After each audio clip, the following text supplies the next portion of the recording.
So you walk into the drawing room and there's Mr. Darcy and you want to meet him.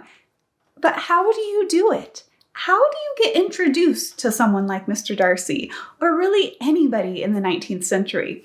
Well, that's what we're going to be talking about here in today's video. Forms of introductions and the rules of acquaintanceships in the Regency and Victorian eras. So if you would like to learn all about that, then definitely stay tuned for today's video. So today we're going to be covering what to do if you want to introduce two people to each other, what to do if you're getting introduced to someone, what to do if you got introduced to this person who turned out to be a total scoundrel and now you need to cut them out of your life. We're covering all the things. But before we get into all the specific details of how to introduce people or be introduced, we need to talk about acquaintanceships and how relationships were formed in the 19th century. So in our modern era, creating friends and acquaintances is pretty easy. Meeting people is pretty wide open, at least in America. Where I live, somebody can go to a bar and just walk up to someone and be like, "Hey, how are you?" And now they know each other. However, things were not that open in the Regency and Victorian eras. Relationships and how they were started and formed were highly structured, and there were so many social rules and conventions around them. So if we take a brief look at the lifespan and development of a relationship, it could start with an introduction, right? Like, hey, one friend, meet this other friend. Especially for young women, an introduction was their only gateway to making new friends and finding potential love interest.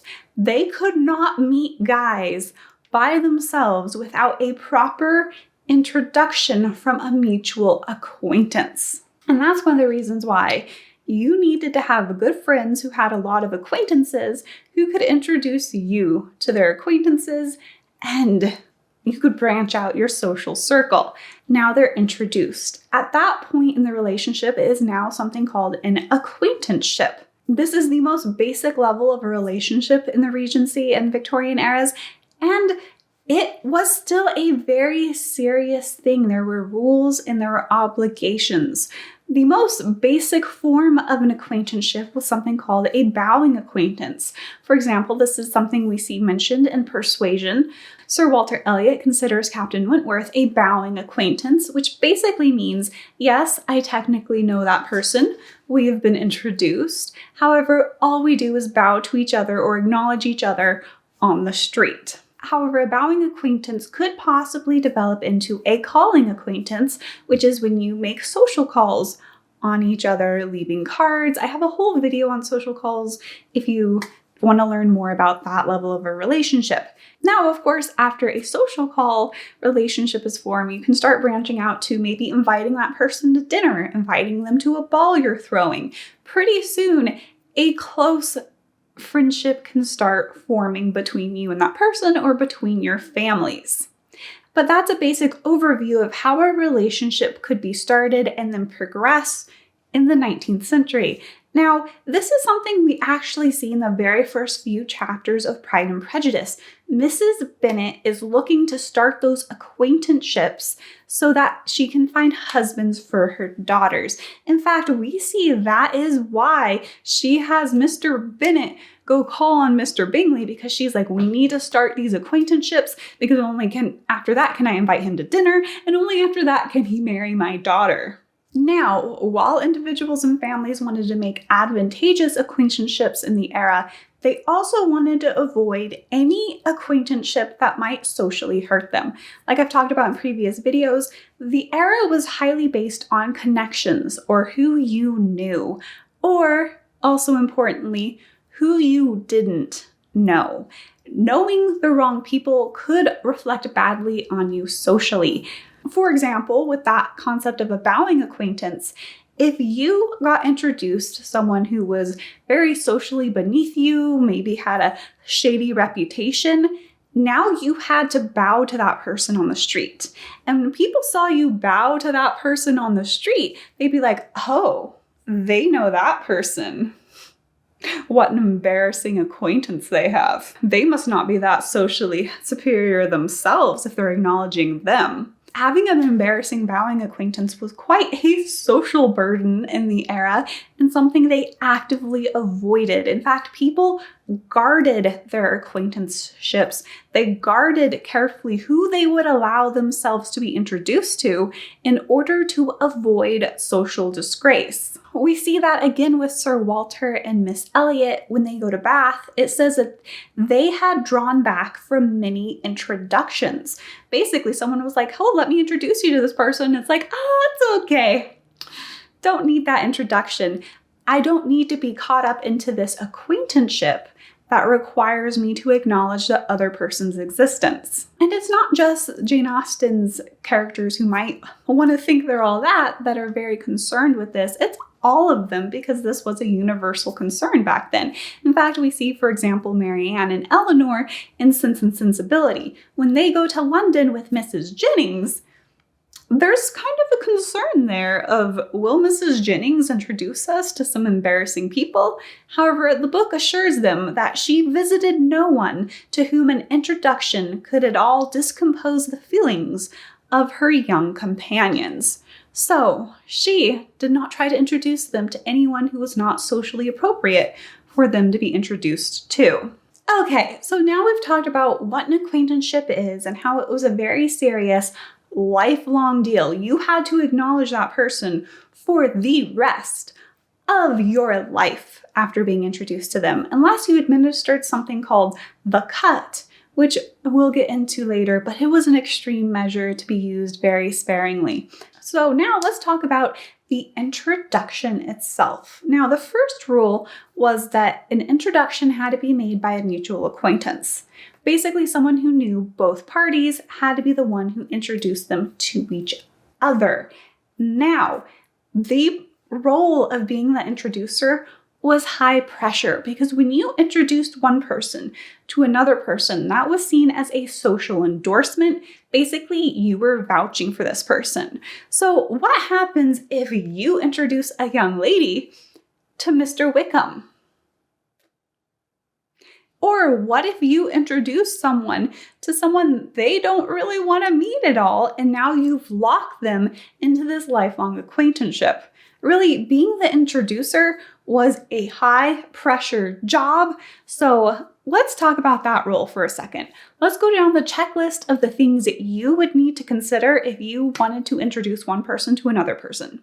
The first up consideration is, what are your qualifications? To be able to introduce to people, that means that you consider yourself being an intimate acquaintance of both. Basically, you know them both well enough to take this responsibility on yourself. You can't just kind of slightly know somebody. Now, this is a consideration both if you want to introduce people at all, you might just not know them well enough, or if you feel like you could introduce them, but there's someone even more qualified, someone even closer to the parties than you are, you would let that person do it. And I think it's very interesting. We see it multiple times in Pride and Prejudice. But before we get into an example from Pride and Prejudice, I first wanted to say thanks to this video's sponsor, Brooklinen. Right now is a great time to cozy up your bedroom as we head into the colder months. Whether you choose one of Brooklinen's limited edition seasonal colors or something a little more classic, changing up your bedding is the perfect way to embrace the fall-winter season. One of my favorite things about Brooklinen is that they feel great and they look great. You can mix and match colors and sizes on their website. There's like 20 plus colors to choose from, and they come out with limited edition and seasonal colors that sell out really fast because they're beautiful. And so you always have to be on it when you see something you like, because it might sell out.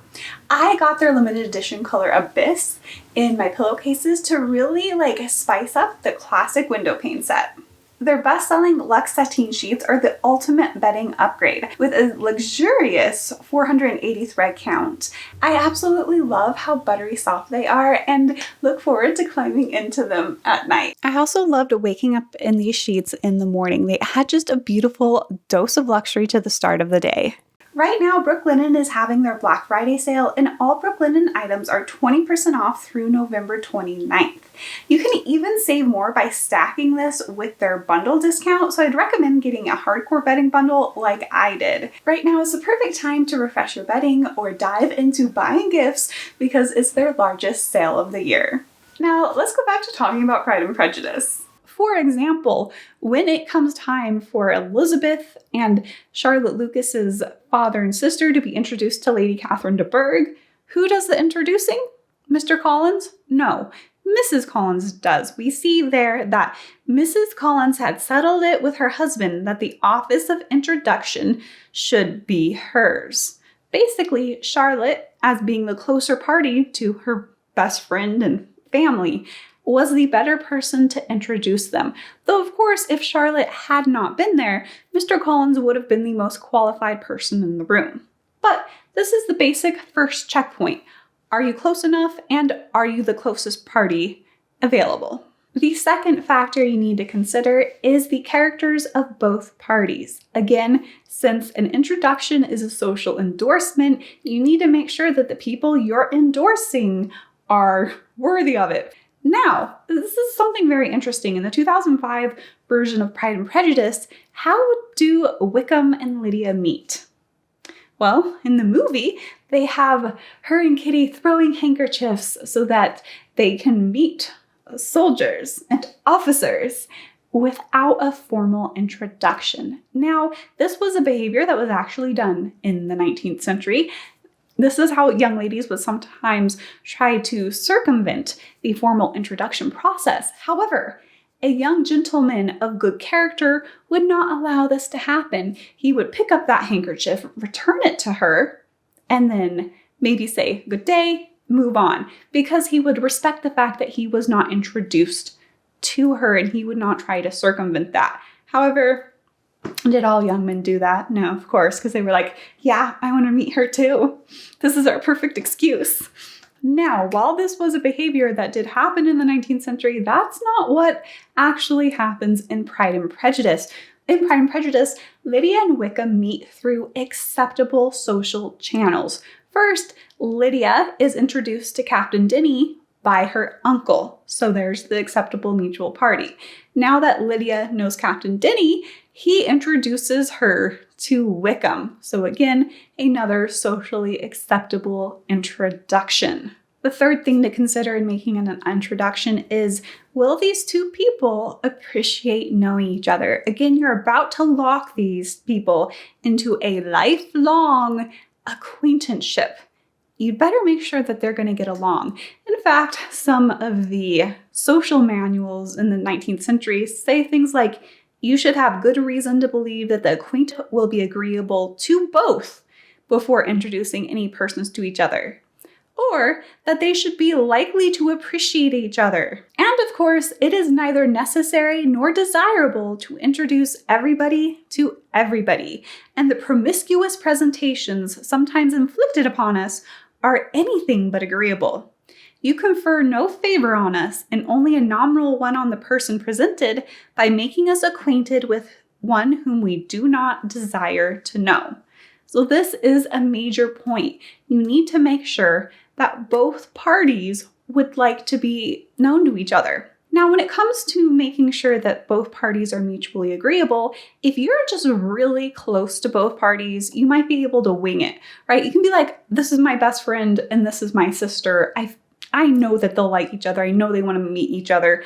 I can introduce them. So we see an example of this in Sense and Sensibility, where Eleanor's brother comes and requests an introduction to Sir John and Lady Middleton, and she doesn't check with them. It just says the weather was remarkably fine, and she readily consented to go introduce him. Now that's because she felt that she knew Sir John and Lady Middleton so well and their tastes that she was like, yeah, they would love to meet my brother. She didn't feel the need to double check the situation. But what if you are not BFFs with both parties and you can't just assume that they want to meet each other? Then the safest route is to check by asking both of them. For example, like, hey, do you want to meet so-and-so? Hey, do you want to meet so-and-so? And if they are both agreeable to that, then you can introduce them. However, what about introduction requests? For example, what if someone comes up to you and it's like, hey, I would like to meet so-and-so. Well, you would need to handle this a few different ways depending on the relative social positions and genders of the parties. If it is a lady requesting to meet a gentleman, it was standard for her request to be granted because It was considered a lady's right to be introduced to a gentleman if she so desired. So for example, if Elizabeth Bennet is like, hey, could you introduce me to Mr. Darcy? She would have that request automatically granted. It was pretty much considered a gentleman's job to meet ladies. Basically, it was seen as a man's job to accept the acquaintanceship of any lady that so desired it. However, women were expected to be much more guarded in who they accepted as acquaintances. The other major factor you would need to consider is the social standing of the parties. So, for example, if Elizabeth Bennet requested to meet Lady Catherine de Bourgh because she was of a higher social standing, you would definitely need to check with Lady Catherine before granting that request. However, if Lady Catherine requested to be introduced to Elizabeth Bennet, well, Lady Catherine was getting that introduction. You did not even really need to check with Elizabeth. People of a higher social standing could pretty much force an introduction if they so desired. Now that we've discussed all of that, let's look at a few examples of this in Pride and Prejudice. Now, one of the key moments comes when Elizabeth and her aunt and Uncle Gardner go to Pemberley and they run into Mr. Darcy. Now, from her modern sensibilities, it might seem like, well, yeah, like Mr. Darcy's there, her aunt and uncle are there. Of course, she has to introduce them. It would be rude not to. However, that was not how they thought in the 19th century. It was standard protocol. If you were walking with your friend on the street and you ran into another friend, did you introduce them? No, you did not introduce them because introductions were such a serious thing. They required forethought, they required checking. It was not considered rude at all to not introduce them. In fact, feeling like you needed to introduce them would be the rude thing to do there. And where there was such a huge social gap between the Gardners and Mr. Darcy, their introduction would be a serious thing. In fact, it was Mr. Darcy's prerogative whether he wanted to meet the Gardners or not. And we do see that reflected in the book. It says he asked her if she would do him the honor of introducing him to her friends. This was a stroke of civility for which she was quite unprepared. So Elizabeth was not expecting to introduce them at all. This was a stroke of civility from him. This was really an act of social condescension that she was not expecting. Now later, just in that same scene, Mr. Darcy has another acquaintanceship that he wants to get started when he tells Elizabeth, "There is also one other person in the party," he continued after a pause, "who more particularly wishes to be known to you.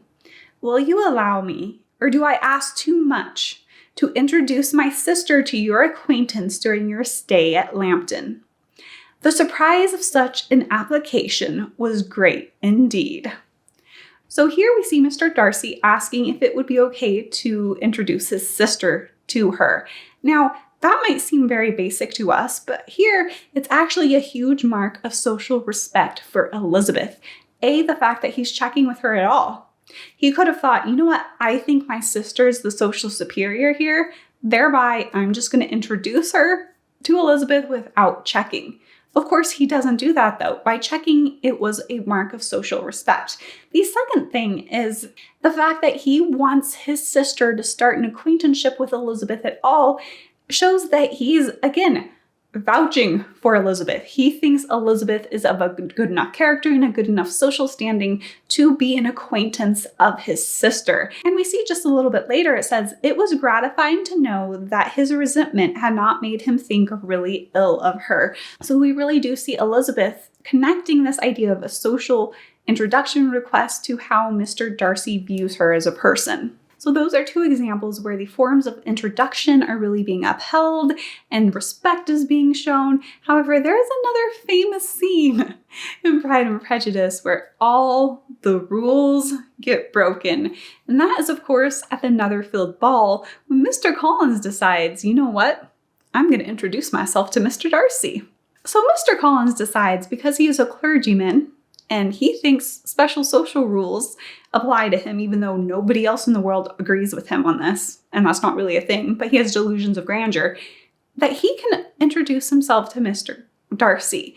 Now, what would actually need to happen is he would need to find a mutual acquaintance, and that mutual acquaintance would need to check with Mr. Darcy, especially since Mr. Darcy was the social superior. However, again, with his delusions of grandeur, Mr. Collins is like, I don't need any of that. I can force the acquaintance myself by going and introducing myself. How does Elizabeth react? I think it's really interesting. It says, you are not going to introduce yourself to Mr. Darcy. Elizabeth tried hard to dissuade him from such a scheme, assuring him that Mr. Darcy would consider his addressing him without introduction as an impertinent freedom. And it really was an impertinent freedom on Mr. Collins' side. It was completely out of the social norm. It was completely against everything that should have happened in that scene. And I think sometimes the scene might come off very much as like, oh, Mr. Darcy's just being a jerk to Mr. Collins, when in reality, Mr. Collins introducing himself to him, he's acting like he's the social superior. He's like, I'm so superior. I can introduce myself to you whether you want to meet me or not. And that would actually be incredibly insulting in the era.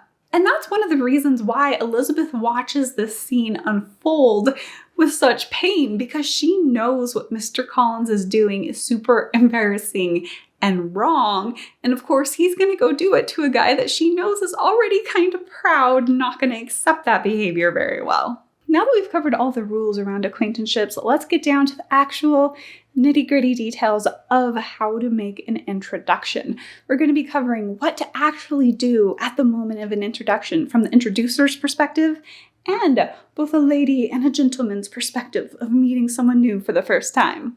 So first up, for the introducer, what words are you going to say? Well, when introducing two people, you would always want to introduce the socially inferior to the social superior. Now, in the introductions, ladies were considered superior to gentlemen. So for example, you would say, Miss Bennet, may I introduce to you Mr. Darcy? You would not want to say, Mr. Darcy, may I present Miss Bennet? Because then you would be introducing her to him versus the other way around. Now, another rule was that married women were socially superior to single women. Now, if the two parties are of the same gender and are pretty much equally socially, you would mutually introduce them, such as, Miss Bennet, may I present to you Miss Woodhouse? Miss Woodhouse, may I present to you Miss Bennet? Now, throughout the 19th century, things tend to get simplified and shorter. So they would just start saying, Miss Bennet, Miss Woodhouse, Miss Woodhouse, Miss Bennet. And then they were presented to each other. Another general rule is you would always want to introduce people by the name that that person would need to know and be able to call them. So for example, if you were Henry Tilney introducing Miss Morland to your sister, you would not just say, Miss Morland, may I present to you my sister? Right? Because that leaves Catherine with no clue what to call your sister. However, if you said, Miss Morland, may I present to you my sister, Miss Tilney, now Catherine knows the correct title and name for your sister, and thereby the introduction has served its purpose. And likewise, your sister now knows that her name is Miss Morland. So that is the introducer's role. But what about the two parties being introduced? For example, if the introducer says, Miss Bennet, may I present to you Mr. Darcy? What do you do if you're Miss Bennet? Well, you would bow to him. Now, I went so deep into bowing versus curtsying in my video on how to curtsy like Elizabeth Bennet, but basically, bowing for women was coming into fashion throughout the 19th century, and it was the standard mode of responding to an introduction for a lady. The lady would bow, and the man would also bow. And now they would be introduced. They might say something like, oh, how do you do? Have some small talk. Now, there were some differences in how introductions were handled in the ballroom. However, I don't have enough time to go into that in this video. Anyway, something we do need to discuss, though, is the cut. So we've established the importance of acquaintanceships, the rules and regulations and struggles of acquaintanceships, and how to introduce people. But now we're coming down to the issue of what if you're introduced to someone and you just do not want to know them? Like, you're like, I do not want to acknowledge you in public.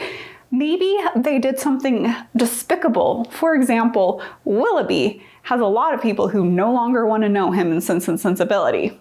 For example, after he breaks Marianne's heart, Sir John is so mad that he says that he would not speak another word to him, meet him where he might, for all the world, right? It's like he's not going to acknowledge his acquaintance anymore after he broke Marianne's heart.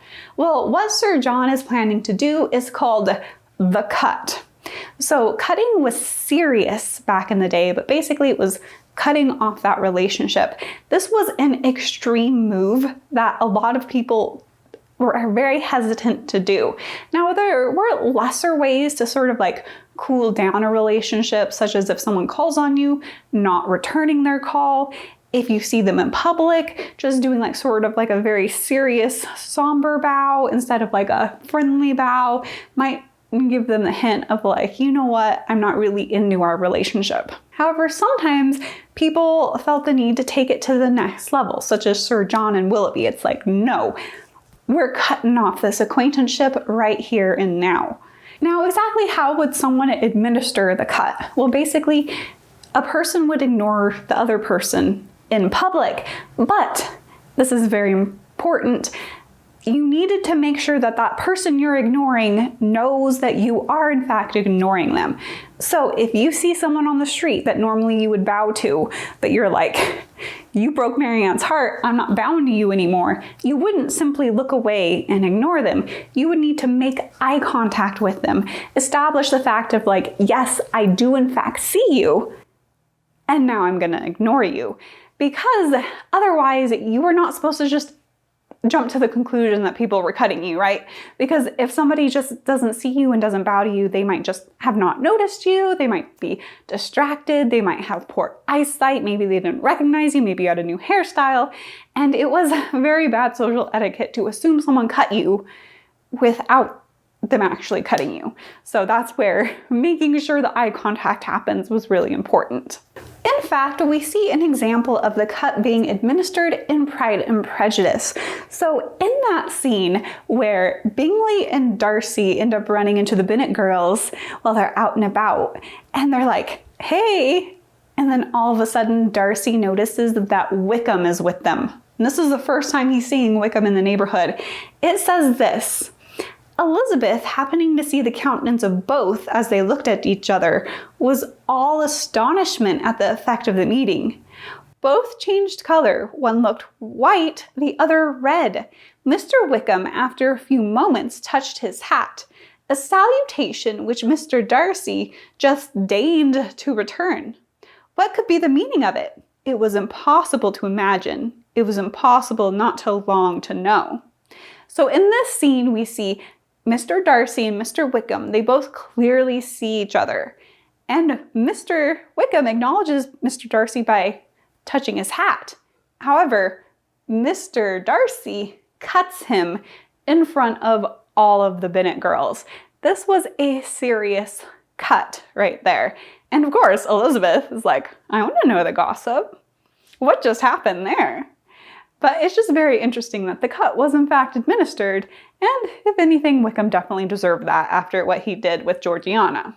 Anyway, what did we learn in this video? Well, basically in the 19th century, they took acquaintanceships seriously. And since introductions created acquaintanceships, they took introductions seriously. You had to make sure that two people really wanted to be introduced. You had to be a mutual acquaintance. You had to make sure not to introduce young ladies to Wickhams, and you had to do it with all of the social superior/inferior aspects taken into account.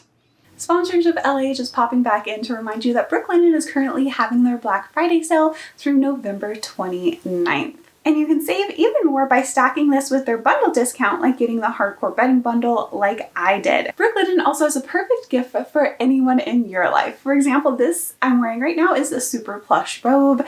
It's made out of 100% cotton and it's quite toasty, I was noticing. It's great to do self-care in the winter months. This could be the perfect time to refresh your bedding or give gift shopping a head start, since this is their largest sale of the year.